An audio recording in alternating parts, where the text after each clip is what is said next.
Sheeter rowdy sheeter செல்வத்தோட அரசியல் வரலாறு, அரசியல் பிரயாண வரலாறு. இதுக்கு நடுப்புற சில கொலைகள், அட்டெம்ப்ட் மர்டர், கிட்னாப்பிங், இது மிரட்டி பணம் வசூலித்தல் போன்ற பல்வேறு குற்றச்சாட்டுகள் இந்த முன்னாள் ரவுடி ஷீட்டர் செல்வத்து மேலே இருக்கு. இந்த ரவுடியாக இருந்த செல்வத்துக்கு 500 கோடி ரூபாய்க்கு மேலே உள்ள ஒரு காலேஜ் எப்படி லண்டனில் வந்தது அப்படிங்கிறது இன்னி வரைக்கும் புரியாத மர்மமாக இருக்கு.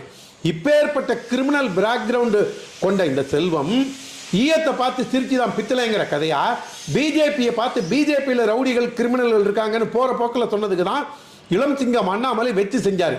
ஆனால் கேஸ் நல்ல திசையில் போகுதுங்கும் போது மெட்ராஸ் காவல்துறை, சென்னை மாநகர காவல்துறை இது வரைக்கும் ஏன் செல்வத்தை கூப்பிட்டு விசாரிச்சிருந்திருக்கணுமா இல்லையா? ஏற்கனவே பகுஜன் சமாஜில் இருந்த போது ஆம்ஸ்ட்ராங்க்கும் செல்வத்துக்கும் ஏதாவது பிரச்சனையாங்கிற கோணத்தில் விசாரிச்சிருக்கணுமா இல்லையா? சரி, அதுதான் போட்டோம். ஆனால் எனக்கு கிடைத்த ஒரு தகவல், அது எந்த அளவுக்கு அந்த தகவலை உறுதி